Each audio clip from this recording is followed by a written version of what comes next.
ಆತ್ಮೀಯ ವಿದ್ಯಾರ್ಥಿಗಳೇ, ಮತ್ತೊಮ್ಮೆ SSLC ಆನ್ಲೈನ್ ಕ್ಲಾಸಿಗೆ ನಿಮ್ಮೆಲ್ಲರಿಗೂ ಸ್ವಾಗತ. ನಿನ್ನೆಯ ವಿಡಿಯೋದಲ್ಲಿ ನಾವು ಅನೇಕ ವಿಷಯಗಳನ್ನು ಚರ್ಚೆ ಮಾಡಿದ್ವಿ. ಆ ವಿಡಿಯೋದನ್ನು ನಮ್ಮ ಯೂಟ್ಯೂಬ್ ಚಾನಲ್ ಕೂಡ ನಾವು ಅಪ್ಲೋಡ್ ಮಾಡಿದ್ವಿ. ಅದಕ್ಕೆ ನಿಜವಾಗ್ಲೂ ಕೂಡ ಒಳ್ಳೆಯ ಸ್ಪಂದನೆ ಸಿಕ್ಕಿದೆ, ರೆಸ್ಪಾನ್ಸ್ ಸಿಕ್ಕಿದೆ. We are so happy. ಇದೇ ರೀತಿ ನಿಮ್ಮ ಪ್ರೋತ್ಸಾಹ ಇನ್ನೂ ನಮಗೆ ಬರ್ತಾ ಇರಲಿ, ಸೋ ದ್ಯಾಟ್ ನಾವು ಬೇರೆ ಬೇರೆ ವಿಡಿಯೋಗಳನ್ನು, ಬೇರೆ ಬೇರೆ ವಿಷಯದ ವಿಡಿಯೋಗಳನ್ನು ಮಾಡಲಿಕ್ಕೆ ನಮಗೂ ಕೂಡ ಒಂದು ಮೋಟಿವೇಶನ್ ಸಿಗುತ್ತೆ ಅಂತ ಹೇಳ್ತಾ, ಸೊ ಇವತ್ತಿನ ಕ್ಲಾಸ್ ಒಳಗೆ ನಾವು ಒಂದು ಮಾಡೆಲ್ ಕ್ವಶನ್ ಪೇಪರನ್ನು ಡಿಸ್ಕಸ್ ಮಾಡ್ತಾ ಇದ್ದೀವಿ. ಈ ಡಿಸ್ಕಷನ್ಗಿಂತ ಮುಂಚೆ ಒಂದು ಏನೋ ಅಂತಂದರೆ, ನಮ್ಮ ಕ್ಲಾಸ್ನಲ್ಲಿ ಪ್ರತಿದಿನ ಏನಾದರೂ ಒಂದು ಹೊಸ ವಿಷಯವನ್ನು ನಾನು ನನ್ನ ವಿದ್ಯಾರ್ಥಿಗಳ ಜೊತೆಗೆ ಶೇರ್ ಮಾಡಿಕೊಂಡು ಕ್ಲಾಸನ್ನು ಹೇಳಲಿಕ್ಕೆ ನಾನು ಮುಂದೆ ಹೋಗ್ತೀನಿ. ಓಕೆ, ಹಾಗಂದ್ರೆ ಇವತ್ತಿನ ವಿಶೇಷವಾದ ಅಂದರೆ ಒಂದು something out of the box ಅಂತ ಹೇಳ್ಬೋದು. ಏನಂತಂದ್ರೆ, SSLC ವಿದ್ಯಾರ್ಥಿಗಳೆಲ್ಲರೂ ಒಂದು ಏನಪ್ಪ ಅಂತಂದ್ರೆ, ಇದು ಎಲ್ಲರಿಗೂ ಅನಿಸಿರುತ್ತೆ, ಸರ್ ನಾವು 8th 9th ಇದ್ದಾಗ ನಮ್ಮ ಪೇರೆಂಟ್ಸ್ ಆಗಲಿ, ನಮ್ಮ ಫ್ರೆಂಡ್ಸ್ ಆಗಲಿ, ಅಥವಾ ನಮ್ಮ ಯಾರೇ ನಮ್ಮ ಜೊತೆಗಿರೋರಾಗಲಿ ಯಾರೂ ಕೂಡ ಓದು ಓದು ಓದು ಓದು ಅಂತ ಹೇಳಿಲ್ಲ, ಪ್ರೆಷರ್ ಹಾಕಲಿಲ್ಲ. ಬಟ್ SSLC ಬಂದಾಗ ಎಲ್ಲರೂ ನಮ್ಮ ಮೇಲೆ ಒತ್ತಡ ಹಾಕ್ತಾ ಇದ್ದಾರೆ, ಯಾಕೆ ಸರ ಅಂತಲೂ ನಿಮ್ಗೆ ಅನಿಸಿರುತ್ತೆ. ನೀವು 8th 9th ತುಂಬ ಸೀರಿಯಸ್ ಆಗಿ ಓದಿದ್ರೆ, ಡೈಲಿ ನಿಮ್ಮ ಸ್ಟಡೀಸು ಚೆನ್ನಾಗಿದ್ದಿದ್ರೆ, ಅವಾಗ ಅವರು SSLC ಬಗ್ಗೆ ಜಾಸ್ತಿ ನಿಮಗೆ ಇಷ್ಟು ಪ್ರೆಷರ್ ಹಾಕ್ತಿರ್ಲಿಲ್ಲ. ನಮ್ಮ ಹುಡುಗರು ಏನು ಮಾಡ್ತಾರೆ, 8th 9th ಒಳಗೆ ಆ ಫೌಂಡೇಶನ್ ಅಂದರೆ ಅದು ಬುನಾದಿ ಅನ್ನೋದನ್ನ ನೆನಪು ಹಾರಿ 8th 9th ಫುಲ್ ರೆಸ್ಟ್ ಮಾಡ್ತಾರೆ. 10th ಬಂದ ಕೂಡ ನನಗೆ ಫಿಸಿಕ್ಸ್ ತಿಳಿಯೋದು, ನನಗೆ ರಸಾಯನಶಾಸ್ತ್ರ ತಿಳಿಯೋದು, ಗಣಿತ ತಿಳಿಯೋದು ಅಂತ. ಆದರೆ ನೆನ್ಪಿಟ್ಕೊಡ್ರಿ, 8 ಮತ್ತು 9ನೇ ತರಗತಿಯಲ್ಲಿ ನೀವು ವಿಷಯಗಳನ್ನು ಎಷ್ಟು ಗ್ರಹಿಸ್ಕೊಂಡಿರ್ತಿರಲ್ಲ, ಅದರ ಆಧಾರದ ಮೇಲೆ 10th ಸಿಲೆಬಸ್ ಕೂಡ ತಿಳಿಯುತ್ತೆ. ಇನ್ನು ಮತ್ತೊಂದು ಏನಪ್ಪಾ ಅಂತಂದ್ರೆ, ಎಕ್ಸಾಮ್ಸ್ಗಳು ಹೇಗೆ ಸಮೀಪ ಬರ್ತಾ ಹೋಗ್ತಾವಲ್ಲ, ಅವಾಗ ಸಹಜವಾಗಿ ನಿಮಗೆ ಒತ್ತಡ ಅನ್ನೋದು, ಒಂದು ಭಯದ ವಾತಾವರಣ ಅನ್ನೋದು ಬರುತ್ತೆ, ಅದು ಸಹಜ. ಆದರೆ ಒಂದು ಮಾತು ನೆನ್ಪಿಟ್ಕೊಡ್ರಿ, ನೀವು ಏನಾದರೂ ಒಂದನ್ನು ಸಾಧಿಸಬೇಕು ಅಂತಂದ್ರೆ ಅಲ್ಲಿ ನಿರಂತರವಾದಂತಹ ಒಂದು ಪರಿಶ್ರಮ ಇರಬೇಕು. ಜೊತೆಗೆ ಆ ನಿರಂತರವಾದಂತಹ ಶ್ರದ್ಧೆಯಿಂದ ಅಧ್ಯಯನ ಮಾಡುವಂತಹ ಮನೋಧೈರ್ಯನೂ ಕೂಡ, ಆ ಮನಸ್ಥಿತಿನೂ ಕೂಡ ಇರಬೇಕಾಗುತ್ತೆ, ಮೈಂಡ್ಸೆಟ್ಟು ಕೂಡ ಇರಬೇಕಾಗುತ್ತೆ. ಹಾಗಿದ್ದಾಗ ಮಾತ್ರ ನಾವು ಒಳ್ಳೆಯ ರಿಸಲ್ಟನ್ನು ಎಕ್ಸ್ಪೆಕ್ಟ್ ಮಾಡ್ಬೋದು. ಓಕೆನಾ? ಸೊ ಹಾಗಿದ್ರೆ ಇವತ್ತಿನ ಕ್ಲಾಸ್ನಲ್ಲಿ ಒಂದು ಏನಪ್ಪಾ ಅಂತಂದ್ರೆ, ನಾವು ಮಾಡೆಲ್ ಕ್ವಶನ್ ಪೇಪರನ್ನು ಡಿಸ್ಕಸ್ ಮಾಡ್ತಾ ಇದ್ದೀವಿ. ಇಲ್ಲಿ ನಮ್ಮ ಉದ್ದೇಶ ಏನಂದ್ರೆ, ಈ ಮಾಡೆಲ್ ಕ್ವಶನ್ ಪೇಪರ್ದಲ್ಲಿ ಇರುವಂತಹ ಬರೀ ಕ್ವಶನಿಗೆ ಆನ್ಸರ್ನಷ್ಟ ಹುಡುಕುವುದಲ್ಲ, ಆ ಕ್ವಶನಿಗೆ ಅದೇ ಆನ್ಸರ್ ಯಾಕೆ ಅನ್ನೋದನ್ನ ನಾವು ಚರ್ಚೆ ಮಾಡ್ತೀವಿ. ಅದಕ್ಕೋಸ್ಕರ ಎಲ್ಲ ವಿದ್ಯಾರ್ಥಿಗಳು ಒಂದು ನೋಟ್ಬುಕ್ ಮತ್ತು ಪೆನ್ನಿನ ಜೊತೆಗೇನೆ ಕೂತ್ಕೊಂಡು ಈ ಕ್ಲಾಸನ್ನು ಅಟೆಂಡ್ ಮಾಡಿದ್ರೆ ನಿಮ್ಗದು ಭಾಳ ಎಫೆಕ್ಟಿವ್ ಆಗುತ್ತೆ. ಓಕೆನಾ? ಅದ್ರ ಜೊತೆಗೆ ಇನ್ನೊಂದು ವಿಷಯ ಹೇಳಬೇಕು, ಏನಂತಂದ್ರೆ, ಮೊದಲಿನ ಓಲ್ಡ್ ಕ್ವಶನ್ ಪೇಪರ್ಸ್ ಒಳಗೆ ಫಿಸಿಕ್ಸು, ಕೆಮಿಸ್ಟ್ರಿ ಮತ್ತೆ ಬಯೋ ಇವು ಮೂರು ಕೂಡ ಕೂಡಿನೇ ಒಂದೇ ಕ್ವಶನ್ ಪೇಪರ್ ಬರ್ತಿತ್ತು. ಈಗ ಬಹಳ ಸರಳವಾಗಿ ಏನು ಮಾಡಿದ್ದಾರೆ ಅಂದ್ರೆ, ಫಿಸಿಕ್ಸ್ ಬೇರೆ, ಕೆಮಿಸ್ಟ್ರಿ ಬೇರೆ ಮತ್ತು ಬಯೋ ಬೇರೆ ಭಾಗ ಸೆಕ್ಷನ್ಸ್ ವೈಸ್ ಕೊಡ್ತಾರೆ. ಇದು ವಿದ್ಯಾರ್ಥಿಗಳಿಗೆ ನಿಜವಾಗ್ಲೂ ಬಹಳ ಉಪಯೋಗಕಾರಿ. ಯಾಕಂದ್ರೆ ಅವ್ರಿಗೆ ಯಾವುದೇ ರೀತಿಯ ಕನ್ಫ್ಯೂಷನ್ಗಳು ಕ್ರಿಯೇಟ್ ಆಗೋದಿಲ್ಲ. ಇವಾಗ ಕೆಲವು ಕೆಮಿಸ್ಟ್ರಿ ಒಳಗಡೆ ಕ್ವಶನ್ಸ್ಗಳ ಬಿಡಿಸ್ತಿರ್ತೀರಿ, ಅದರ ಜೊತೆಗೆ ಇನ್ನೊಂದು ಯಾವುದಾದ್ರು ಫಿಸಿಕ್ಸ್ ಕ್ವಶನ್ ಬಂದ ತಕ್ಷಣ ಅದು ನಿಮ್ಮ ಕಾನ್ಫಿಡೆನ್ಸನ್ನ ಸ್ವಲ್ಪ ವೇರಿಯೇಷನ್ ಮಾಡ್ತಾ ಇರುತ್ತೆ. ಆದರೆ ಇನ್ನು ಮುಂದೆ ಆ ಥರ ಆಗಲ್ಲ. ಯಾಕಂದ್ರೆ ನೀವು ಫಿಸಿಕ್ಸನ್ನು ಸಪ್ರೇಟ್ ಸೆಕ್ಷನಲ್ಲಿ ನೋಡ್ತೀರಿ, ಕೆಮಿಸ್ಟ್ರಿ ಸೆಕ್ಷನ್ ಬೇರೆ ಮತ್ತು ಬಯೋ ಸೆಕ್ಷನ್ ಬೇರೆ, ಹೌದಾ? ಭೌತಶಾಸ್ತ್ರದ ಭಾಗನ ಬೇರೆ, ರಾಸಾಯನಶಾಸ್ತ್ರದ್ದು ಬೇರೆ, ಜೀವಶಾಸ್ತ್ರದ ಬೇರೆ. ಇದು ನಿಜವಾಗ್ಲೂ ವಿದ್ಯಾರ್ಥಿಗಳಿಗೆ ತುಂಬಾ ಉಪಯೋಗಕಾರಿಯಾದಂಥ ಅಂಶ. ಇನ್ನೊಂದು ಈ ವಿಜ್ಞಾನಕ್ಕೆ ಸಂಬಂಧಪಟ್ಟ ಮತ್ತೊಂದು ವಿಷಯವನ್ನು ಹೇಳಲಿಕ್ಕೆ ಇಷ್ಟಪಡ್ತೀನಿ. ಏನಂತಂದ್ರೆ, ನೀವು ಸೈನ್ಸ್ ಒಳಗಡೆ ಚಿತ್ರಗಳು ಬರ್ತವೆ, ಅವು ಎಲ್ಲ ಭಾಗದೊಳಗೂ ಬರ್ತಾವೆ. ನೀವು ಫಿಸಿಕ್ಸ್ ತೋಡ್ರಿ, ಕೆಮಿಸ್ಟ್ರಿ ತೋಡ್ರಿ, ಬಯೋ ತೋಡ್ರಿ, ಮೂರದರಲ್ಲೂ ಕೂಡ ಕೆಲವೊಂದಿಷ್ಟು ಪ್ರಮುಖವಾದ ಚಿತ್ರಗಳಿರ್ತಾವೆ. ಆ ಚಿತ್ರಗಳನ್ನು ನೀವು ಡೈಲಿ ಪ್ರಾಕ್ಟೀಸ್ ಮಾಡಿದ್ದೇ ಆದರೆ ಮಿನಿಮಮ್ ಒಂದು 6 ರಿಂದ 7 ಮಾರ್ಕ್ಸ್ ಅಥವಾ 10 ಮಾರ್ಕ್ಸ್ ಕೂಡ ನೀವೇನು ಮಾಡ್ಬೋದು, ಬರೀ ಚಿತ್ರದಿಂದ ತಗೋಬಹುದು. ಎಸ್, ಸೊ ಇವನ್ನ ಬಹಳ ಈಸಿ ಟೆಕ್ನಿಕ್ಸ್ಗಳನ್ನ ಯೂಸ್ ಮಾಡ್ಕೋಬೇಕು.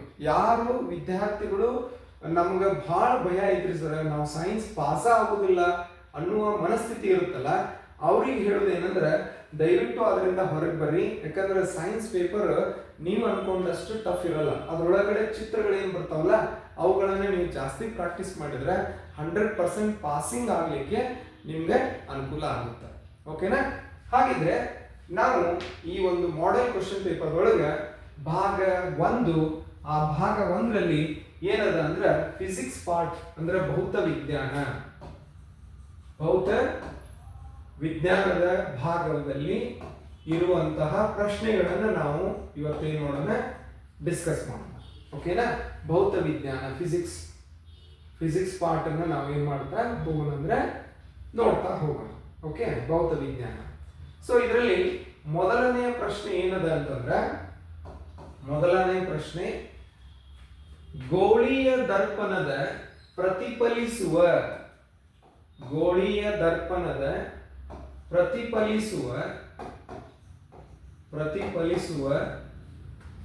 ಮೇಲ್ಮೈನ ಕೇಂದ್ರ, ವೆರಿ ಇಂಪಾರ್ಟೆಂಟ್, ಮೇಲ್ಮೈನ ಕೇಂದ್ರ ಅಂತ ಕೇಳಿದ್ರೆ, ಗೋಳೀಯ ದರ್ಪಣದ ಪ್ರತಿಫಲಿಸುವ ಮೇಲ್ಮೈನ ಕೇಂದ್ರ. ಸೊ ಇಲ್ಲಿ ಆಪ್ಷನ್ಸ್ ಗಳು ಏನೇನು ಕೊಟ್ಟಿದ್ದಾರೆ ಅಂದ್ರೆ, ಆಪ್ಷನ್ 1 ವಕ್ರತಾ ಕೇಂದ್ರ ಅಂತದ. ಆಪ್ಷನ್ ಬಿ ಧ್ರುವ ಅಂತದ. ಆಪ್ಷನ್ ಸಿ ವಕ್ರತಾ ತ್ರಿಜ್ಯ ಅಂತದ. ಇನ್ನ ಆಪ್ಷನ್ ಡಿ ಅಪರ್ಚರ್ ಅಂತದ.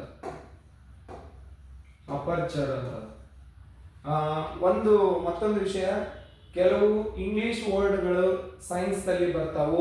ಆ ಇಂಗ್ಲಿಷ್ ವರ್ಡ್ಗಳನ್ನು ಕೂಡ ನೀವು ನೆನ್ಪಿಟ್ಕೊಡ್ರಿ. ಇಲ್ರಿ ನಾವು ಕನ್ನಡ ಮೀಡಿಯಂದವರು ಕನ್ನಡ ಶಬ್ದಗಳನ್ನ ಅಷ್ಟೇ ಓದ್ತೀವಿ ಹಂಗೆಲ್ಲ ಅನ್ಕೊಳಕ್ ಹೋಗ್ಬೇಡಿ. ಇವುಗಳಿಗೆ ಇಂಗ್ಲಿಷ್ ವರ್ಡ್ಸ್ಗಳನ್ನು ಕೂಡ ನೀವು ನೆನ್ಪಿಟ್ಕೊಡ್ರಿ. ಓಕೆ, ಸೊ ಹಂಗಂದ್ರೆ ನಿಮ್ಗೆ ಗೊತ್ತಾಗಿರ್ಬೋದು ಈ ಒಂದು ಪ್ರಶ್ನೆ ಯಾವ ಪಾಠದ ಮೇಲೆ ಬಂದಿರಬಹುದು. ಯಾರಾದರೂ ಗೆಸ್ ಮಾಡ್ತೀರಾ? ಎಸ್, ನಿಮ್ಮ ಗೆಸ್ ಕರೆಕ್ಟ್ ಇದೆ. ಈ ಒಂದು ವಿಷಯದಲ್ಲ, ಬೆಳಕು, ಪ್ರತಿಫಲನ ಮತ್ತು ವಕ್ರೀಭವನ ಪಾಠದ ಮೇಲೆ ಬಂದಿದೆ. ಹಾಗಂದ್ರೆ ಈ ಬೆಳಕು, ಪ್ರತಿಫಲನ ಮತ್ತು ವಕ್ರೀಭವನ ಏನದಲ್ಲ, ಇದು one of the most important topic in physics. ಭೌತಶಾಸ್ತ್ರದಲ್ಲಿ ಅತ್ಯಂತ ಪ್ರಮುಖವಾದಂತಹ ಒಂದು ಪಾಠವಾಗಿದೆ. ಮ್ಯಾಕ್ಸಿಮಮ್ ಮಾರ್ಕ್ಸ್ಗಳು ನಿಮಗೆ ಈ ಪಾಠದಲ್ಲಿ ಬರ್ತಾವು. ಹಾಗಾದ್ರೆ ಈ ಪ್ರಶ್ನೆಯನ್ನು ನೋಡೋದಾದ್ರೆ ಇದಕ್ಕೆ ಮುಂಚೆ ನೀವು ಒಂದು ನೆನ್ಪಿಟ್ಕೊಳ್ಳಿ, ಏನಂತಂದ್ರೆ ಗೋಳೀಯ ದರ್ಪಣದ ಮೇಲೆ ಪ್ರತಿಬಿಂಬವನ್ನ ನೀನು ರೇಖಾಚಿತ್ರದ ಮೂಲಕ ತೋರಿಸ್ಬೇಕು ಅಂದ್ರೆ ಅದಕ್ಕೆ ಸಂಬಂಧಪಟ್ಟಂತಹ ಕೆಲವು ಪದಗಳು ನಿಮಗೆ ಗೊತ್ತಿರಬೇಕು. ಅವು ಯಾವ್ಯಾವ ಪದಗಳು? ವಕ್ರತಾ ಕೇಂದ್ರ, ವಕ್ರತಾ ತ್ರಿಜ್ಯ, ನೆಕ್ಸ್ಟ್ ಧ್ರುವ, ಸಂಗಮ ದೂರ, ಪ್ರಧಾನ ಸಂಗಮ. ಇವೆಲ್ಲ ಶಬ್ದಗಳ ಅರ್ಥಗಳು ನಿಮಗೆ ಗೊತ್ತಿದ್ರೆ 100% ಈ ಒಂದು ಪ್ರಶ್ನೆಗೆ ಉತ್ತರ ನಿಮ್ಗೆ ಗ್ಯಾರಂಟಿ ಗೊತ್ತಾಗುತ್ತೆ. ಸೊ ಒಂದು ಉದಾಹರಣೆ ಹೇಳಿದಾದ್ರೆ, ನೀವು ಯಾವುದೇ ಮಸೂರವನ್ನ ತಗೋರಿ ಅಥವಾ ದರ್ಪಣವನ್ನ ತಗೊಳ್ರಿ. ಫಾರ್ ಎಕ್ಸಾಂಪಲ್ ಈ ತರ ಒಂದು ದರ್ಪಣವನ್ನ ತಗೊಂಡ್ರೆ ಇಲ್ಲಿ ನೀವು ಈ ರೀತಿ ಒಂದು ಅಕ್ಷವನ್ನು ತಗೊಂಡಾಗ ಈಗ ಪ್ರತಿಫಲನ ಇಲ್ಲಿ ಆಗ್ತಾ ಇದೆ ಅಂತ ಇಟ್ಕೊಡಿ. ಬೆಳಕಿನ ಕಿರಣಗಳು ಹೀಗೆ ಹೋಗ್ತಾ ಇದೆ ಅಂತ ಇಟ್ಕೊಡಿ. ಈ ಭಾಗ ಏನದಲ್ಲ, ಇದನ್ನು ನಾವು ಪ್ರತಿಫಲಿಸುವ ಮೇಲ್ಮೈ ಅಂತ ಕರಿತೀವಿ. ಈ ಪ್ರತಿಫಲಿಸುವ ಮೇಲ್ಮೈನ ಕೇಂದ್ರ ಅಂತ ಕೇಳಿದಾರೆ. So that is nothing but ಇಲ್ಲದ ನೋಡಿ. ಕೇಂದ್ರ ಅಂದ್ರೆ ಯಾವ್ದಾಗುತ್ತೆ ಹೇಳ್ರಿ? ಇಲ್ಲದಲ್ಲ, ಇದು ಕೇಂದ್ರ ಆಗುತ್ತೆ. ಇದನ್ನು ನಾವು ಪಿ ಅಕ್ಷರದಿಂದ ಸೂಚಿಸ್ತೀವಿ. ಅದಕ್ಕೆ ಪೋಲ್ ಅಂತಾನು ಕರೀತಾರ. ಇಂಗ್ಲಿಷ್ ಒಳಗೆ ಇದಕ್ಕೆ ಏನಂತಾರ್ರಿ? ಪೋಲ್ ಅಂತ ಕರೀತಾರ. ಹೌದಾ? ಹಾಗಾದ್ರೆ ಪ್ರತಿಫಲಿಸುವ ಮೇಲ್ಮೈನ ಕೇಂದ್ರ ಯಾವ್ದಾಗಿರುತ್ತೆ ಹೇಳ್ರಿ? ಧ್ರುವವಾಗಿರುತ್ತೆ. ಹೌದಾ? ಇನ್ನ ವಕ್ರತಾ ಕೇಂದ್ರ ಅಂದ್ರೆ ಏನು ಅಂತಂದ್ರೆ, ಇದನ್ನ ನೀನು ಈ ತರ ಒಂದು ಸರ್ಕಲ್ ನಲ್ಲಿ ಆಕೃತಿ ಈ ತರ ತಗೊಂಡಾಗ ಇದು ಒಂದು ಗೋಳಾಕಾರದಲ್ಲಿ ಇರುತ್ತೆ. ಈ ಗೋಳಾಕಾರದಲ್ಲಿ ಇರುವಂತದ್ದು ಏನದಲ್ಲ, ಇದು ಇಷ್ಟ ಭಾಗ ನಿನಗೆ ಕಾಣಿಸುತ್ತೆ, ಈ ಭಾಗ ಕಾಣಲ್ಲ. ಇದರ ಒಂದು ಕೇಂದ್ರ ಏನದಲ್ಲ ಅದನ್ನ ನಾವೇನಂತ ಕರಿತೀವಿ, ವಕ್ರತಾ ಕೇಂದ್ರ ಅಂತ ಕರಿತೀವಿ. That is C. ಈ ಸಿ ಮತ್ತು ಪಿ ದ ನಡುವೆ ಏನ ನಿಮ್ಗೆ ದೂರ ಅದಲ್ಲ, ಇದೇನ ಅಂತರ ಅದಲ್ಲ, ಇದನ್ನ ನಾವೇನಂತ ಕರಿತೀವಿ, ವಕ್ರತಾ ತ್ರಿಜ್ಯ ಅಂತ ಕರಿತೀವಿ. ಇನ್ನ ಇದಕ್ಕೆ ಸಂಬಂಧಪಟ್ಟ ಹಾಗೆ ಮತ್ತೊಂದು ಬರುತ್ತೆ, ಪ್ರಧಾನ ಸಂಗಮ ಅಂತ ಬರುತ್ತೆ. ಪ್ರಧಾನ ಸಂಗಮ ಅಂದ್ರೆ ಏನ್ರಿ ಅಂದ್ರೆ, ಬೆಳಕಿನ ಕಿರಣಗಳು ಒಂದು ನಿರ್ದಿಷ್ಟವಾದ ಬಿಂದುವಿನೊಳಗ ಕೇಂದ್ರೀಕೃತ ಮತ್ತು ವಿಕೇಂದ್ರೀಕೃತಗೊಳ್ತವಲ್ಲ, ಆ ಬಿಂದುವನ್ನ ನಾವು ಏನಂತ ಕರಿಬಹುದು, ಪ್ರಧಾನ ಸಂಗಮ ಅಂತ ಕರಿಬಹುದು, ಕ್ಯಾಪಿಟಲ್ ಎಫ್. ಇನ್ನ ಇವೆರಡರ ನಡುವೆ ಇರುವಂತಹ ದೂರ ಅದಲ್ಲ, ಅದನ್ನ ಸಂಗಮ ದೂರ ಅಂತ ಕರಿತೀವಿ. ದಾಟ್ ಸಂಗಮ ದೂರ ಏನಪ್ಪಾ ಅಂದ್ರೆ ಸ್ಮಾಲ್ ಎಫ್. ಓಕೆ, ಇವೆಲ್ಲ ವಿಷಯಗಳು ಒಂದು ಪ್ರಶ್ನೆ ಒಳಗದಾವ. ನಾವೆಲ್ಲ ಏನ್ ಮಾಡ್ತೀವಿ, ಇದನ್ನಷ್ಟ ಕಾನ್ಸಂಟ್ರೇಟ್ ಮಾಡ್ತೀವಿ, ಇದು ಒಂದು ಆನ್ಸರ್ ಅಂತ ಹುಡುಕಿದ ತಕ್ಷಣ ಬಿಟ್ಬಿಡ್ತೀವಿ ನಾವು. ಆದ್ರೆ ವಕ್ರತಾ ತ್ರಿಜ್ಯ ಅಂದ್ರೆ ಏನು, ಇದ್ರ ಮೇಲೆ ಪ್ರಶ್ನೆ ಬರ್ಬೋದಲ್ಲ, ಆ ಒಂದು ದೃಷ್ಟಿಯೊಳಗಡೆ ಈ ಪ್ರಶ್ನೆಯನ್ನ ನೋಡ್ಬೇಕು. ಓಕೆನಾ? ಧ್ವನಿ ಕೇಳಿಸ್ತಿದೆಯಾ? Yes, okay, fine. So next ಎರಡನೇ ಪ್ರಶ್ನೆಗೆ ಹೋಗೋಣ. ಎರಡನೇ ಪ್ರಶ್ನೆ, ಬೆಳಕು ಪ್ರತಿಫಲನ ವಕ್ರೀಭವನ ಪಾಠ ಅದಲ್ರಿ, ಅದರಲ್ಲಿ ರೇಖಾಚಿತ್ರಗಳು ಬರ್ತಾವು ಮತ್ತು ಸಮೀಕರಣಗಳು ಬರ್ತಾವು, ಲೆನ್ಸ್ ಫಾರ್ಮುಲಾ ಹೌದಾ, ಮಸೂರದ ಸೂತ್ರ ಅವು, ಮತ್ತು ಮ್ಯಾಗ್ನಿಫಿಕೇಶನ್ ಅಂತ ಬರುತ್ತೆ, ವರ್ಧನೆ, ಅದು ಕೂಡ ಬಹಳ ಇಂಪಾರ್ಟೆಂಟ್.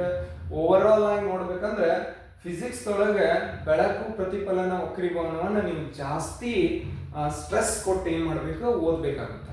ಓಕೆ, ಹಾಗಿದ್ರೆ ನಮ್ಮ ಎರಡನೇ ಪ್ರಶ್ನೆ ಏನದ ಅಂತಂದ್ರೆ, ಎಸ್, ಎರಡನೇ ಪ್ರಶ್ನೆ, ಓಮ್ನ ನಿಯಮವು, ನಿನ್ನೆ ನಾನು ಹೇಳಿದ್ದೆ ಓಮ್ನ ನಿಯಮ ಬಹಳ ಬಹಳ ಇಂಪಾರ್ಟೆಂಟ್ ಅಂತೆ. ಓಮ್ನ ನಿಯಮವು ಇವುಗಳ ನಡುವಣ ಸಂಬಂಧವನ್ನ ಕೊಡುತ್ತದೆ. ಓಮ್ನ ನಿಯಮವು ಇವುಗಳ ನಡುವಿನ ಸಂಬಂಧವನ್ನ ಕೊಡುತ್ತದೆ ಅಂತ ಕೇಳಿದ. ಸೊ ಆಪ್ಷನ್ಸ್ ಯಾವ್ಯಾವ ಅಂದ್ರೆ, ಆಪ್ಷನ್ ಎ ವಿಭವಾಂತರ ಮತ್ತು ವಿದ್ಯುತ್ ಆವೇಶ. ವಿಭವಾಂತರ ಮತ್ತು ವಿದ್ಯುತ್ ಆವೇಶ, ಆಪ್ಷನ್ ಎ. ಆಪ್ಷನ್ ಬಿ ವಿಭವಾಂತರ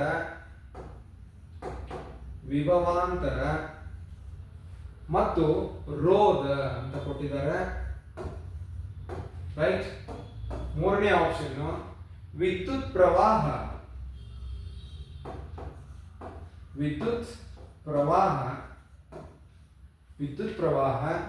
ಮತ್ತು ವಿಭವಾಂತರ ಅಂತದ.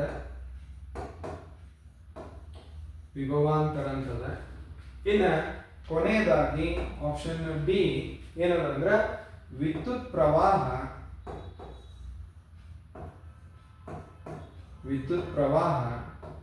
ಮತ್ತು ವಿದ್ಯುತ್ ಸಾಮರ್ಥ್ಯ ಅಂತದೆ, ರೈಟ್. ಸೊ ಹಾಗಾದ್ರೆ ಓಮ್ನ ನಿಯಮ ಅಂತ ಬಂದ ತಕ್ಷಣ ನಿಮ್ಗೆ ಒಂದು ನೆನಪಿಟ್ಕೊಂಡ್ಬಿಟ್ಟಿರ್ಬೇಕು, ಏನಂತಂದ್ರೆ ಇದು ಯಾವ ಪಾಠದಲ್ಲಿ ಬರುವಂತದ್ದು ಹೇಳ್ರಿ, ವಿದ್ಯುತ್ ಶಕ್ತಿಗೆ ಸಂಬಂಧಪಟ್ಟದ್ದು, ಎಲೆಕ್ಟ್ರಿಸಿಟಿ ಅಂತ ಕರಿತೀವಿ.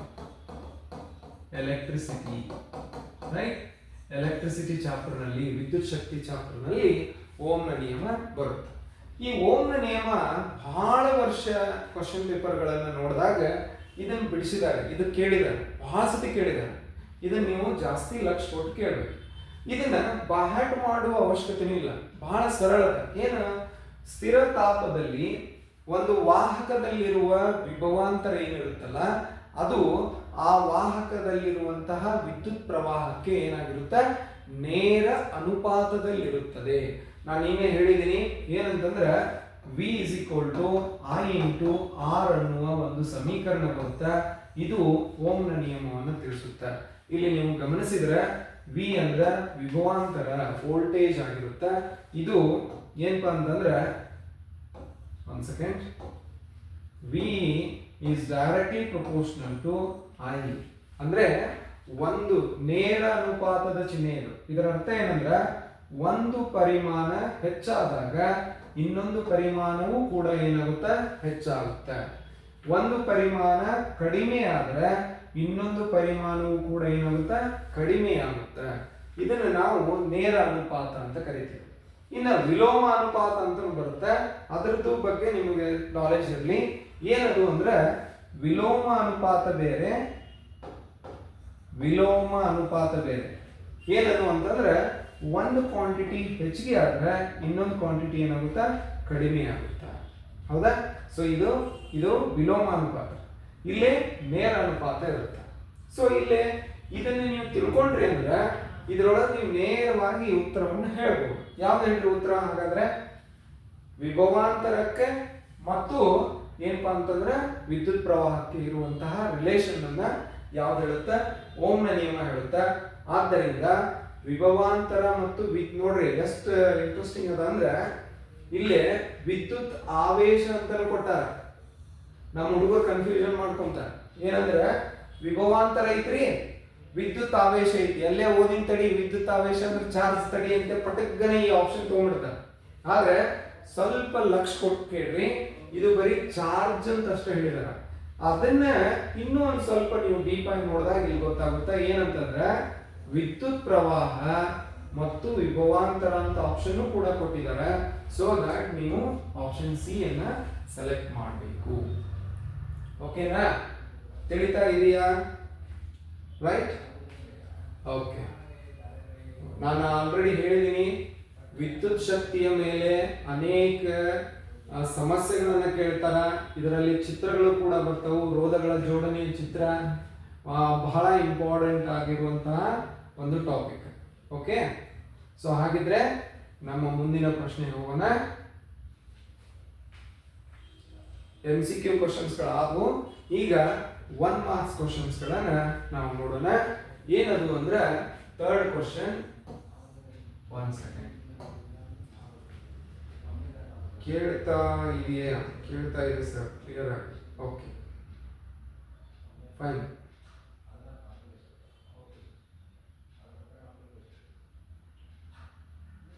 ಎಸ್, ತುಂಬಾ ಜನ ಸ್ಟೂಡೆಂಟ್ಸ್ಗಳು ಆನ್ಸರ್ಸ್ಗಳನ್ನು ಕೂಡ ಕಳಿಸಿದ್ದೀರಿ. Very good. Yes yes, very happy. Yes, okay, fine. So ಇವಾಗ ನಾವು ಮತ್ತೆ ಏನ್ ಮಾಡೋಣ ಅಂತಂದ್ರೆ ಮತ್ತೆ ಕ್ಲಾಸಿಗೆ ಹೋಗೋಣ. ಓಕೆನಾ?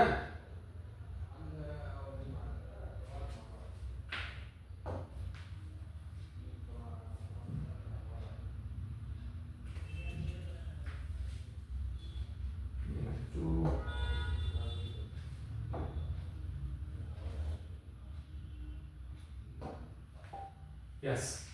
ಸೊ ಇಲ್ಲಿ ಏನಪ್ಪಾ ಅಂತಂದ್ರೆ ಮೂರನೇ ಪ್ರಶ್ನೆಯನ್ನು ನೋಡೋದಾದ್ರೆ ಇಲ್ಲಿ ಏನದ ಅಂತಂದ್ರೆ ವಿದ್ಯುತ್ ಮಂಡಲದಲ್ಲಿ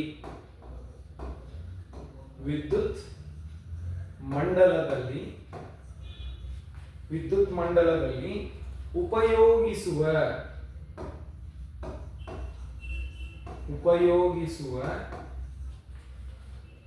ರಿಯೋಸ್ಟಾಟ್. ನೋಡ್ರಿ, ನಾನು ಆಗಲೇ ಹೇಳಿದ್ದೆ, ಕೆಲವು ಬಾರಿ ಇಂಗ್ಲಿಷ್ ಪದಗಳನ್ನು ಕೂಡ ನಾವು ಯೂಸ್ ಮಾಡ್ತೀವಿ. ರಿಯೋಸ್ಟಾಟ್ನ ಚಿಹ್ನೆಯನ್ನ ಬರೆಯಿರಿ ಅಂತ ಕೇಳಿದಾರೆ. ರಿಯೋಸ್ಟಾಟ್ ಅನ್ನ ಕನ್ನಡದಲ್ಲಿ ನಾವು ನೋಡೋದಾದ್ರೆ ಬದಲಾಯಿಸಬಹುದಾದ ರೋಧ ಅಂತ ಕರಿತೀವಿ. ಸೊ ಹಾಗಿದ್ರೆ ನಾನು ಹೇಳಿದ್ದೆ ಏನಂತಂದ್ರೆ ವಿದ್ಯುತ್ ಶಕ್ತಿ ಪಾಠದಲ್ಲಿ ಕೆಲವು ವಿದ್ಯುತ್ ಮಂಡಲದಲ್ಲಿ ಉಪಯೋಗಿಸುವಂತಹ ಸಂಕೇತಗಳು ಬರ್ತಾವು.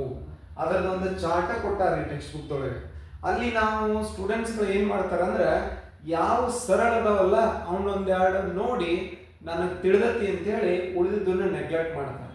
ಫಾರ್ ಎಕ್ಸಾಂಪಲ್ ಏನಪ್ಪಾ ಅಂತಂದ್ರೆ ಎ ಅಂತಿತ್ತ ಅಮೀಟರ್ ಅಂತ ಗೊತ್ತಾಗುತ್ತೆ, ವಿ ಅಂತಿತ್ತ ವೋಲ್ಟ್ ಮೀಟರ್ ಅಂತ ಗೊತ್ತಾಗುತ್ತೆ. ಆದ್ರೆ ಇವುಗಳನ್ನು ಹೊರತುಪಡಿಸಿ ಇನ್ನೂ ಅನೇಕ ಸಂಕೇತಗಳು ಕೂಡ ಬರ್ತಾವೆ. ಫಾರ್ ಎಕ್ಸಾಂಪಲ್ ಇದನ್ನ ನೀವು ಅಬ್ಸರ್ವ್ ಮಾಡಿರ್ಬೋದು, ಈ ತರದ ಒಂದು ಸಂಕೇತ ಕೂಡ ನಿಮ್ಮ ಟೆಕ್ಸ್ಟ್ ಬುಕ್ ಅಲ್ಲಿ ಇದೆ. ಇದು ಯಾವ ಸಂಕೇತ ಅಂತ ಹೇಳಿ ನೀವು ಕಮೆಂಟ್ ಬಾಕ್ಸ್ ಒಳಗೆ ನನಗೆ ತಿಳಿಸ್ಬೇಕು. ಓಕೆನಾ? ಹಾಗಿದ್ರೆ ಪ್ರಶ್ನೆಗೆ ಬರೋಣ. ವಿದ್ಯುತ್ ಮಂಡಲದಲ್ಲಿ ಉಪಯೋಗಿಸುವ ರಿಯೋಸ್ಟಾಟ್ ನ ಚಿಹ್ನೆ ಯಾವುದು ಅಂತಂದ್ರೆ ವೆರಿ ಸಿಂಪಲ್. ಇದರ ಮೇಲೆ ಹೀಗೆ ಒಂದು ಬಾಣದ ಗುರುತನ್ನು ಹಾಕಿದ್ರೆ ಇದು ಏನಾಗುತ್ತೆ, ರಿಯೋಸ್ಟಾಟ್ ನ ಚಿಹ್ನೆ ಆಗುತ್ತೆ. ಅದನ್ನ ನೀನು ಈ ತರನು ತೋರಿಸ್ಬೋದು. ರೈಟ್? ಏನಂತಂದ್ರೆ ಈ ತರನು ಮಾಡಬಹುದು. ಯಾವ್ದ್ರಲ್ಲಿ ಯಾವ್ದಾದ್ರು ಒಂದನ್ನು ನೀನು ತಗೋಬಹುದು. ಓಕೆ? ಸೊ ಬಹಳ ಸರಳವಾದ ಪ್ರಶ್ನೆ. ನೆಕ್ಸ್ಟ್,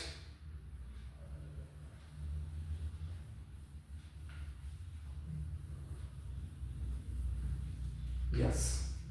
ಸೊ ಇನ್ನ 1 ಮಾರ್ಕ್ಸ್ ಕ್ವಶನ್ ನಲ್ಲಿ ಎರಡನೇದು, ಇವೆಲ್ಲವೂ ನಾವು ಚರ್ಚೆ ಮಾಡ್ತಾ ಇರೋದು 1 ಮಾರ್ಕ್ಸ್ ಕ್ವಶನ್ಸ್. ಈ 1 ಮಾರ್ಕ್ಸ್ ಕ್ವಶನ್ಸ್ ಒಳಗೆ ಎರಡನೇ ಪ್ರಶ್ನೆ ಏನದ ಅಂದ್ರೆ ಕಾಂತೀಯ ಒಂದು ಸೆಕೆಂಡ್, ಕಾಂತೀಯ ಬಲರೇಖೆಗಳು, ಕಾಂತೀಯ ಬಲರೇಖೆಗಳ ಯಾವುದಾದರೂ 2 ಗುಣಗಳನ್ನು ಬರೆಯಿರಿ ಅಂತ ಹೇಳಿದ್ದಾರೆ. ಯಾವುದಾದರೂ 2 ಗುಣಗಳನ್ನು ಬರೆಯಿರಿ. 1 ಮಾರ್ಕ್ಸ್ ಕೇಳಿದ್ದಾರೆ. ಸೊ ನಿಮಗೆ ಗೊತ್ತಾಗಿರ್ಬೋದು, ಏನ್ ಹೇಳ್ರಿ, ಕಾಂತೀಯ ಬಲರೇಖೆಗಳು ಬಂದತಿ ಅಂದ್ರೆ ಇದು ಯಾವ ಪಾಠದ ಹೇಳ್ರಿ, ಕಾಂತೀಯ ಬಲರೇಖೆಗಳು ಯಾವ ಪಾಠದಲ್ಲಿ ಅದ?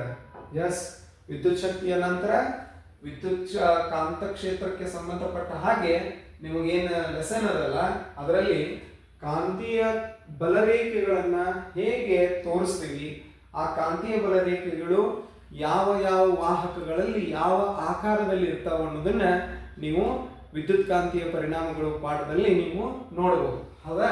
ಸೊ ಅದರಲ್ಲಿ ಒಂದು ನೆನ್ಪಿಟ್ಟುಕೊಡ್ರಿ, ಕಾಂತ ಕ್ಷೇತ್ರವನ್ನ, ಕಾಂತದ ಸುತ್ತಲೂ ಇರುವ ಕಾಂತೀಯ ಪ್ರಭಾವವಿರುವಂತಹ ಕ್ಷೇತ್ರದಲ್ಲ, ಆ ಕಾಂತ ಕ್ಷೇತ್ರವನ್ನ ಪ್ರತಿನಿಧಿಸುವಂತಹ ರೇಖೆಗಳೇ ಏನಾಗಿರ್ತಾವ್ರಿ, ಕಾಂತೀಯ ಬಲರೇಖೆಗಳಾಗಿರ್ತಾವ. ಹೌದಾ?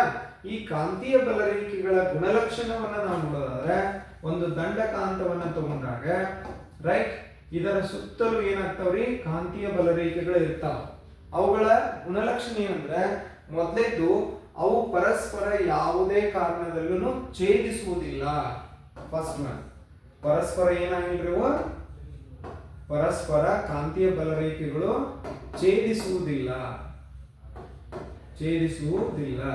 ಇದು ಒಂದನೇದು.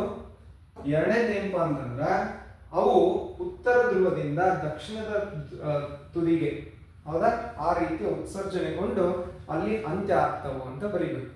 ಎಲ್ದಿಂದ ಎಸ್. ಸರ್ ಇವು 1 ಮಾರ್ಕ್ಸಿಂಗ್ ಅಂದ್ರೆ ಇಷ್ಟು ಬರೆದ್ರೆ ಸಾಕು. ಓಕೆನಾ? ನೆಕ್ಸ್ಟ್,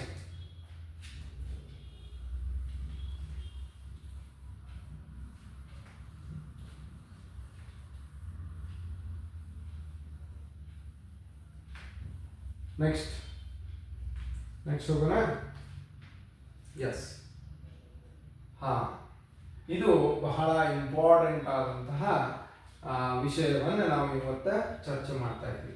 ಏನದು ಅಂದ್ರೆ 2 ಅಂಕದ ಪ್ರಶ್ನೆಗಳನ್ನು ನಾವು ನೋಡ್ತಾ ಹೋಗೋಣ.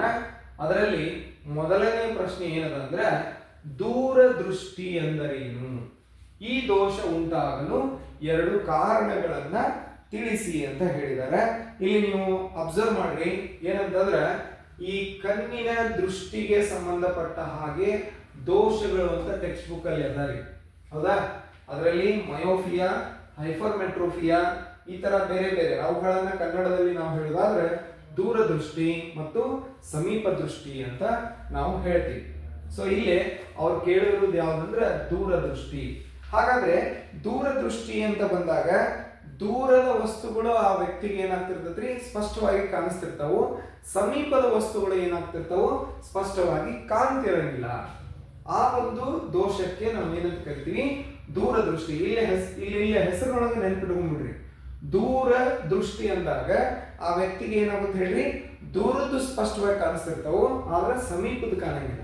ಇದ್ರ ವಿರುದ್ಧ ಇನ್ನ ಸಮೀಪದ ದೃಷ್ಟಿ ಅಂತಂದ್ರೆ ಈ ವ್ಯಕ್ತಿಗೆ ಏನಾಗುತ್ತೆ ಅಂದ್ರೆ, ಸಮೀಪ ದೃಷ್ಟಿ ಅಂದ್ರೆ ಅವಂಗ ದೂರದ್ದು ಅಸ್ಪಷ್ಟ ಇರ್ತೈತಿ, ಸಮೀಪದ್ದು ಏನಾಗಿರ್ತೈತಿ ಸ್ಪಷ್ಟವಾಗಿರ್ತೈತಿ. ಇದು ಇನ್ನ ಇವುಗಳಿಗೆ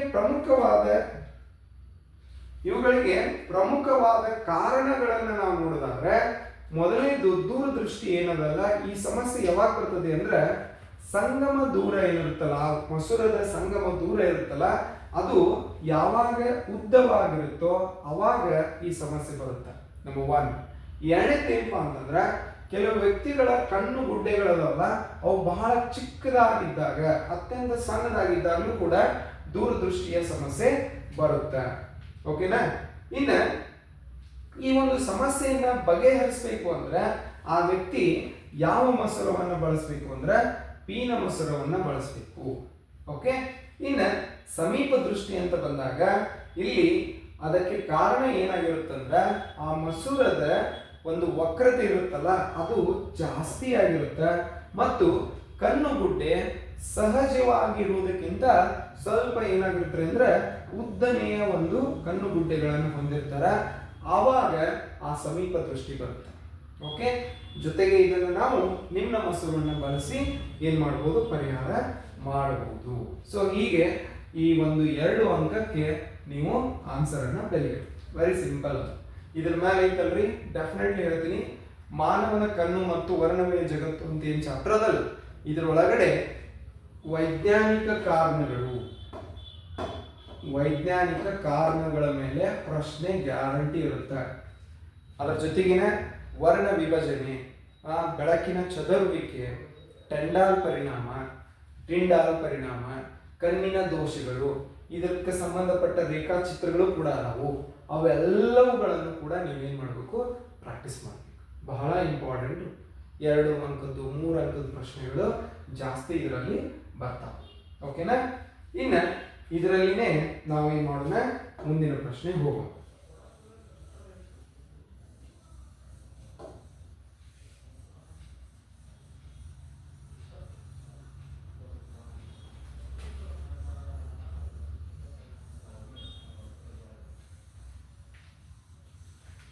ಎಸ್. ಓಕೆ. ಸೊ ಇನ್ನ ಇದರಲ್ಲಿನ ಇನ್ನೊಂದು ಏನದ ಅಂತಂದ್ರೆ,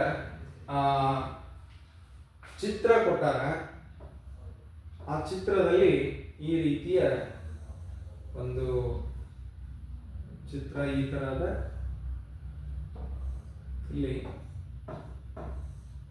ಹೀಗೆ ಕೊಟ್ಟಿದ್ದಾರೆ. ಇಲ್ಲಿ 2 ಬಿಂದುಗಳಿವೆ, ಒಂದು X ಮತ್ತು ಒಂದು Y. ಹೌದಾ? ಒಂದು ಪ್ಲಸ್ ಒಂದು ಮೈನಸ್, ಅಂದ್ರೆ ವಿದ್ಯುತ್ ಪ್ರವಾಹ ಇದರಲ್ಲಿ ಹರಿತಾ ಇದೆ. ಸೊ ಈಗ ಅವರ ಪ್ರಶ್ನೆ ಏನಂದ್ರೆ, X ಮತ್ತು Y ಬಿಂದುಗಳ ಸುತ್ತಲೂ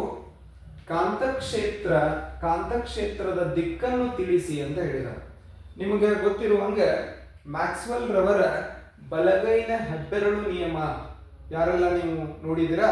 ಫಾರ್ ಎಕ್ಸಾಂಪಲ್, ಇದನ್ನು ನಾನು ಒಂದು ವಾಹಕ ಅಂತ ತಗೊಂಡಾಗ ಅದನ್ನು ನಾನು ಈ ತರ, ರೈಟ್? ಸೊ ಇಲ್ಲಿ ನೀವು ಸ್ಪಷ್ಟವಾಗಿ ಇಲ್ಲಿ ಇದಾಗಲ್ಲ. ಸೊ ಈ ತರ ಹಿಡಿದಾಗ, ರೈಟ್, ಈ ತರ ಹಿಡಿದಾಗ ಇದು ಏನಪ್ಪಾ ಅಂತಂದ್ರೆ ವಿದ್ಯುತ್ ಪ್ರವಾಹದ ದಿಕ್ಕನ್ನ, ಇದು ಕಾಂತಕ್ಷೇತ್ರದ ದಿಕ್ಕನ್ನ, ಅಂದ್ರೆ ಹಿಂಗೇನು ಫೋಲ್ಡ್ ಮಾಡಿದಿರಲ್ಲ ಈ ಬೆರಳುಗಳು ಏನದವಲ್ಲ ಇವು ಕಾಂತಕ್ಷೇತ್ರದ ದಿಕ್ಕನ್ನು ತೋರಿಸ್ತಾವು.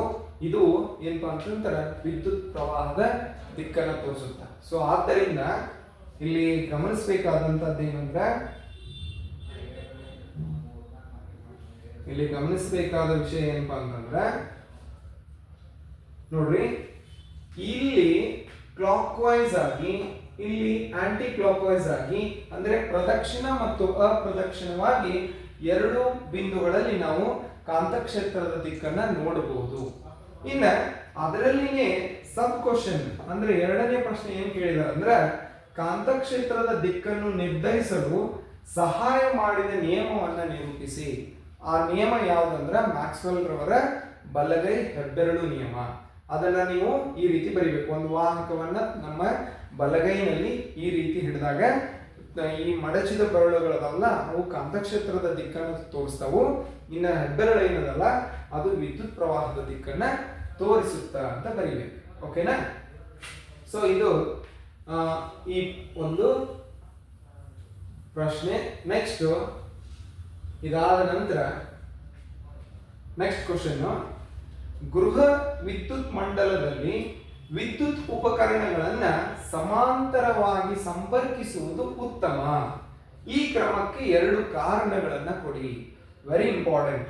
ಏನಂತಂದ್ರೆ ವಿದ್ಯುತ್ ಪ್ರವಾಹದಲ್ಲಿ ಏನು ನಮ್ಮ ಮನೆಯೊಳಗಡೆ ನಾವು ಸರ್ಕ್ಯೂಟ್ ಅಂತ ಏನಿರ್ತದಲ್ಲ ಅದರಲ್ಲಿ ವಿದ್ಯುತ್ ಉಪಕರಣಗಳನ್ನ ಸಮಾಂತರವಾಗಿ ಜೋಡಿಸುವುದು ಅಂದ್ರೆ ಸರಣಿ ಕ್ರಮದಲ್ಲಿಯೂ ಜೋಡಿಸ್ಬೋದು ನಾನು. ಓಕೆ,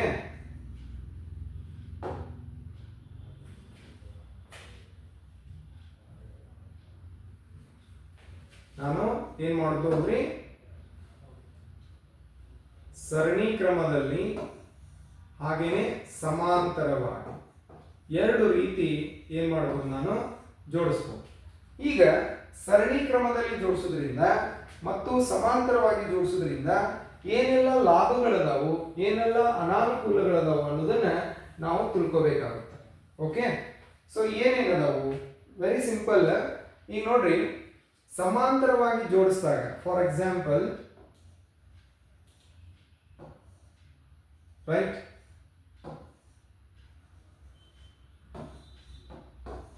ಜಸ್ಟ್ ಒಂದು ಎಕ್ಸಾಂಪಲ್ ರಫ್ ಆಗಿ ನಾನು ಕೊಡ್ತಾ ಇದ್ದೀನಿ.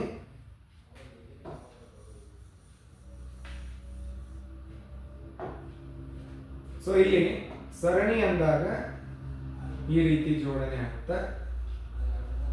ಇಲ್ಲಿ ಏನಾಗುತ್ತೆ ಪ್ರಾಬ್ಲಮ್ ಅಂದ್ರೆ ಯಾವುದಾದ್ರೂ ಒಂದು ಘಟಕದಲ್ಲಿ ದೋಷ ಕಂಡು ಬಂದ್ರೆ ಉಳಿದ ಎಲ್ಲ ಘಟಕಗಳು ತಮ್ಮ ಕಾರ್ಯವನ್ನ ಏನ್ ಮಾಡ್ತಾವೆ ನಿಲ್ಲಿಸ್ಬಿಡ್ತಾವ.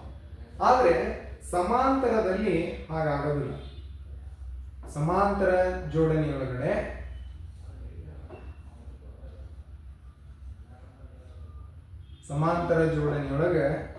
ಆ ತರ ಆಗಲ್ಲ. ಓಕೆ,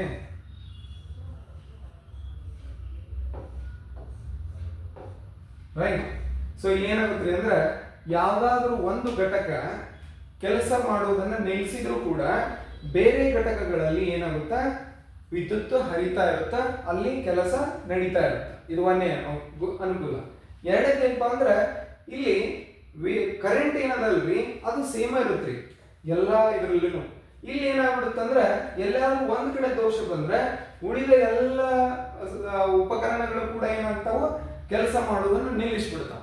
ಸೊ ಇದು ಏನಪ್ಪಾ ಅಂತಂದ್ರೆ ಈ ಒಂದು ಕಾರಣದಿಂದ ನಮ್ಮ ಮನೆಯಲ್ಲಿ ಏನ್ ಮಾಡ್ಬೇಕ್ರಿ ಅಂದ್ರೆ ನಾವು ಸಮಾಂತರವಾಗಿ ಸಂಪರ್ಕಿಸುವುದು ಉತ್ತಮ ಅಂತ ನಾವು ಹೇಳ್ಬೋದು. ಓಕೆನಾ? ಇನ್ನ ಇದಾದ ನಂತರ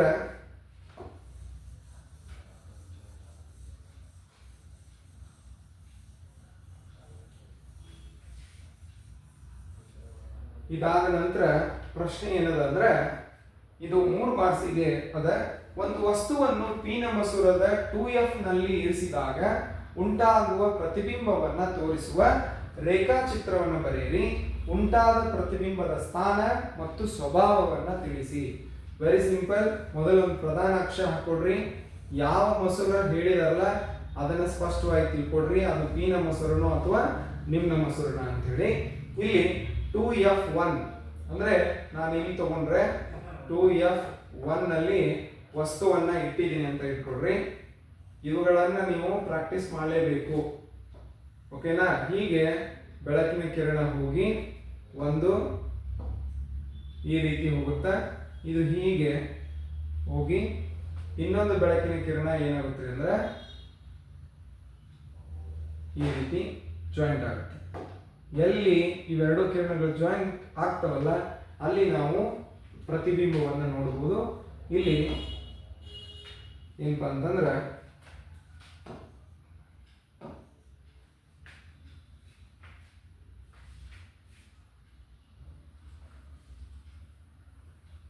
ಕ್ಲಾಸ್ ಒಳಗೆ ಹುಡುಗರು ಹೆಂಗೆ ಕಾಡ್ತಾರಲ್ಲ ಹಂಗೆ ನಮಗೆ ಈ ಕ್ಲಾಸ್ನಲ್ಲೂ ಕೂಡ ಒಂದು ಇರಲಿ ಏನಾಗತ್ತಂದ್ರೆ ನಮ್ಗೆ ಕಾಳ ಆಗ್ತದೆ, ಅದು ಸ್ಕ್ರೀನ್ ಮೇಲೆ ಬರ್ತಾ ಇದೆ. ಸೊ ದ್ಯಾಟ್ ನಮ್ಗೆ ಅದು ಸ್ವಲ್ಪ ಪ್ರಾಬ್ಲಮ್ ಆಗ್ತಾ ಇದೆ. ಅದನ್ನು ಎಸ್ ಓಕೆ ಮತ್ತೆ ಬರುತ್ತೆ, ಪರವಾಗಿಲ್ಲ, ಅದನ್ನು ನಾವೇನು ಡಿಸ್ಟರ್ಬ್ ಮಾಡೋದು ಬೇಡ. ಅದರಷ್ಟಕ್ಕೆ ಅದು ಇರಲಿ, ನಮ್ಮಷ್ಟಕ್ಕೆ ನಾವು ಓಕೆನಾ.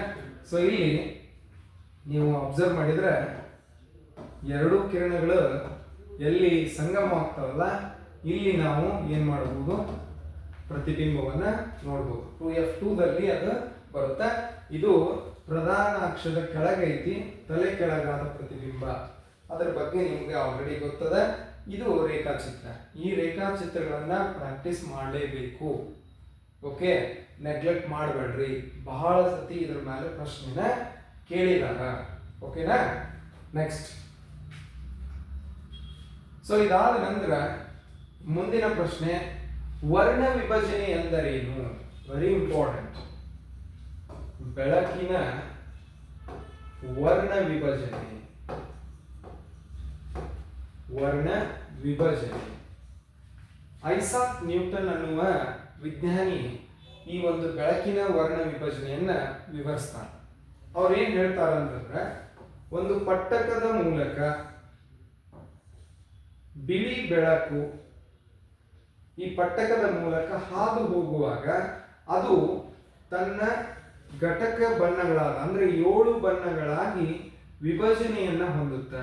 1 2 3 4 5 6 7 ಈ 7 ಬಣ್ಣಗಳಾಗಿ ವಿಭಜನೆ ಹೊಂದುತ್ತೆ. ಇದನ್ನು ನಾವು ಏನಂತ ಕರಿತೀವಿ ಅಂದ್ರೆ ಬೆಳಕಿನ ವರ್ಣ ವಿಭಜನೆ ಅಂತ ಕರಿತೀವಿ. ಸೊ ಇಲ್ಲಿ ಗಮನಿಸಬೇಕಾದಂತ ವಿಷಯ ಏನಂದ್ರೆ, ಈ 7 ಬಣ್ಣಗಳನ್ನು ನೆನ್ಪಿಡ್ಲಿಕ್ಕೆ ವಿಬ್ ಗಯಾರ್ ಅನ್ನುವ ಒಂದು ಸೂತ್ರ ಅದ. ಅದನ್ನ ನೆನ್ಪಿಟ್ರೆ ಅವೆಲ್ಲ 7 ಬಣ್ಣಗಳು ಏನಾಗ್ತಾವು, ಕಾಣಿಸ್ತಾವ. ಅವುಗಳನ್ನ ನೆನ್ಪಿಟ್ಕೊಳ್ಳಿಕ್ಕೆ ಈಸಿ ಆಗುತ್ತೆ. ಈ 7 ಬಣ್ಣಗಳ ಪಟ್ಟಿ ಏನದಲ್ಲ, ಇದಕ್ಕೆ ನಾವು ಏನಂತ ಕರಿತೀವಿ, ರೋಹಿತ ಅಂತ ಕರಿತೀವಿ. ಮತ್ತೆ ನಮ್ಮ ಇರುವೆ ಇಲ್ಲಿ ನಮಗೆ ಕಾಟ ಕೊಡಾತದೆ. It's okay. ನೋಡ್ರಿ ಎಷ್ಟು ಸೆನ್ಸಿಟಿವ್ ಅದ ನಮ್ಗೆ.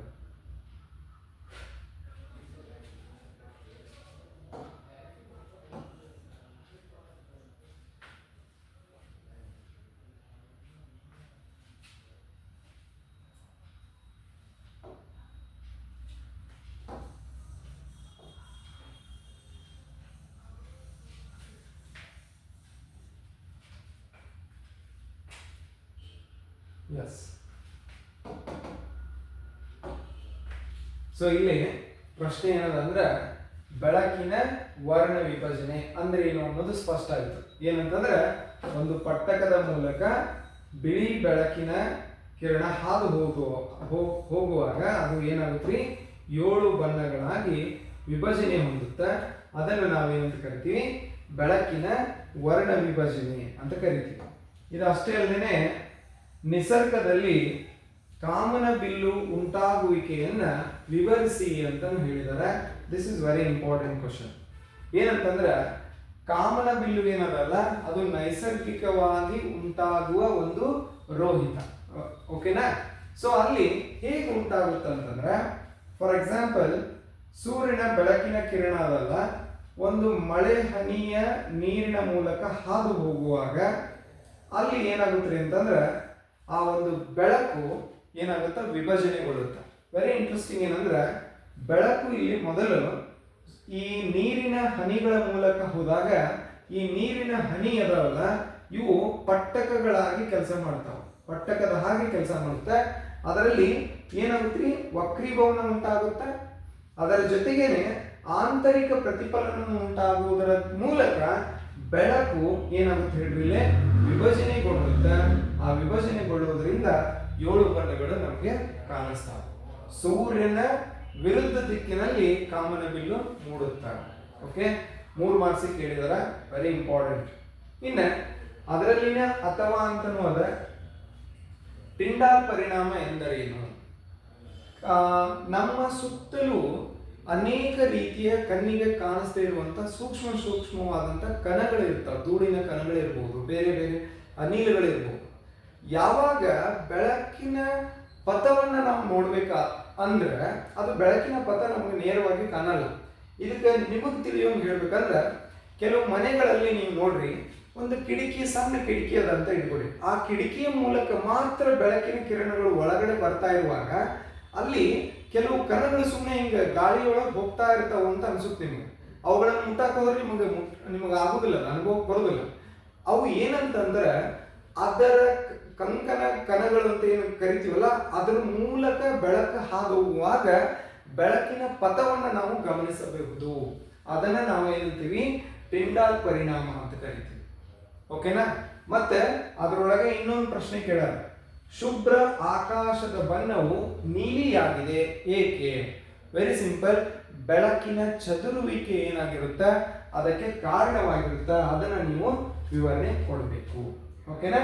ಇಷ್ಟು ಏನಪ್ಪಾ ಅಂತಂದ್ರೆ ಈ ಒಂದು ಮಾಡೆಲ್ ಕ್ವಶನ್ ಪೇಪರ್ದೊಳಗೆ ಒಂದು MCQ questions, 1 marks questions, 2 marks questions, 3 marks ಕ್ವಶನ್ಸ್ಗಳನ್ನ ನಾವು ಇವತ್ತಿನ ಕ್ಲಾಸಲ್ಲಿ ಕವರ್ ಮಾಡಿದ್ವಿ.